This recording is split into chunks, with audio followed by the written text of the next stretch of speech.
Atenção! Esse podcast aborda temas de extrema violência. Se você possui sensibilidade a esse tipo de conteúdo, não recomendamos que continue. Fanficast, sua fanfic em um podcast.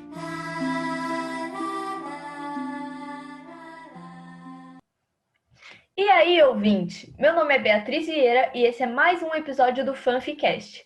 Estou aqui com a minha parceira Glória Maria. Fala, meu querido ouvinte, bem-vindo de volta!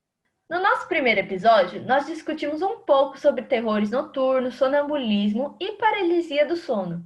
Isso mesmo, Bia. Tivemos duas convidadas maravilhosas para bater um papo sobre o sono. Sim, nós falamos um pouco sobre o que uma pessoa é capaz de fazer durante o sono e sobre alguns filmes de terror também. E hoje vamos apresentar para vocês a primeira parte da nossa fanfic, inspirada no filme A Hora do Pesadelo, o filme do Fred Krueger.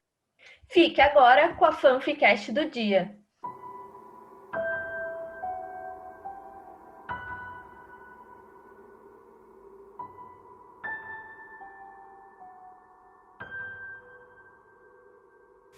Frederick Krueger é um homem simples, de estatura alta, cabelos ruivos e pele pálida. O homem de 36 anos nunca teve muitas ambições na vida. Nascido em uma pequena cidade ao norte dos Estados Unidos, Frederick quase não teve infância, pois sua família pobre necessitava que ele também trabalhasse para completar a renda da casa. Na juventude buscou o trabalho que conseguisse encontrar, se dando melhor na posição de jardineiro, em casas de classe alta, no outro lado da cidade. Frederick conseguiu juntar o dinheiro suficiente para sair da casa dos pais. Também conheceu sua namorada, Laurie, com a qual prometeu se casar e formar uma família, para quem se dedicaria eternamente, dando aos filhos a infância que nunca teve. A vida foi tranquila para Frederick, Laurie e seu primogênito, Elias. Aos 35, o homem vivia uma vida humilde, mas estava estabilizado financeiramente. Foi no aniversário de 5 anos de Elias que Frederick viu sua vida desabar. O garoto, parado na calçada, havia sido atropelado por um grupo de jovens inconsequentes que dirigiam pela cidade embriagados. Fugiram sem prestar socorro e deixaram Frederick sozinho, em luto por seu filho e com ódio causado pelo sentimento de injustiça e impunidade. 2 meses depois, no aniversário de Frederick, a notícia: sua mulher estava o deixando.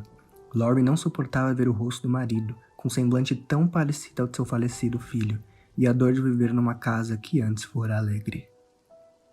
Desta forma, o jardineiro não encontrou solução para sua angústia e luto, além da tentativa de uma nova vida em outra cidade. Pegou suas coisas e partiu para Thibodaux, cidadela no norte de Nova Orleans. Infelizmente, na mudança, Frederick não conseguiu deixar para trás os fantasmas do seu passado, a angústia da morte do seu filho, o ódio cortante diante da impunidade dos rapazes que o mataram, e o seu novo vício, o álcool. Já estabilizado na nova residência e com uma garrafa de Jack Daniels, Frederick notou que pouco havia mudado. Além de estar em uma cidade nova, suas sombras o seguiram como de costume nos últimos 2 meses. Não existiu trégua para o vício, e a cada vez que Frederick se intoxicava com álcool, seus sonhos se tornavam mais e mais sombrios, mórbidos e, o pior, realistas. Sonhou que havia matado a sangue frio o vizinho do outro lado da rua.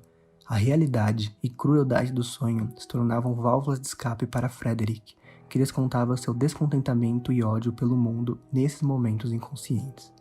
Acordou com o barulho da máquina de lavar batendo algumas roupas, o que era estranho, pois tinha acabado de se mudar e não tinha tido tempo para lavá-las.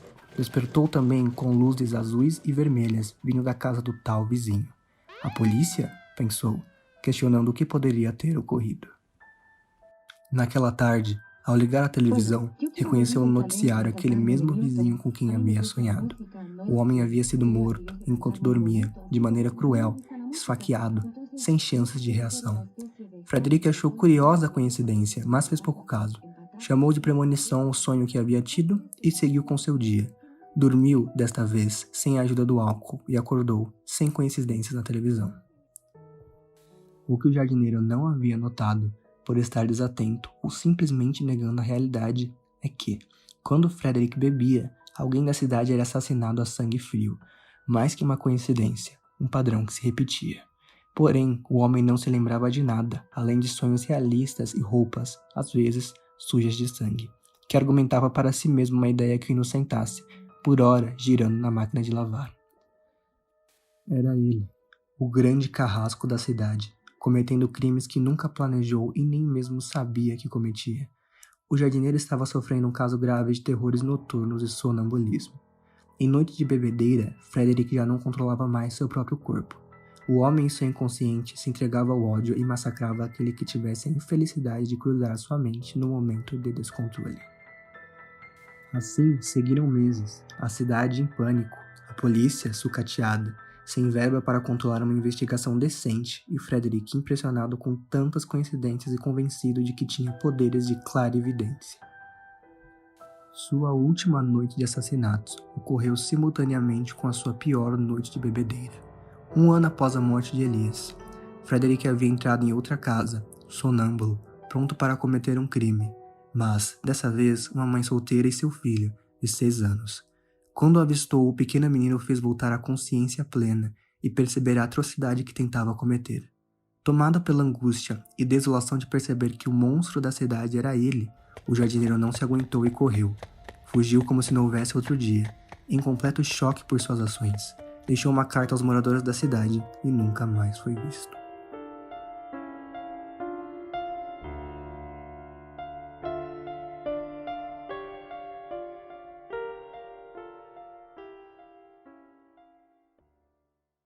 Meu amigo, essa história tá ficando boa, hein? Dessa vez, o episódio fica por aqui.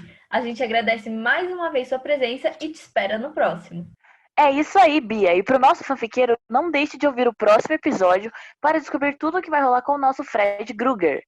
Até mais! Fanficast, sua fanfic em podcast.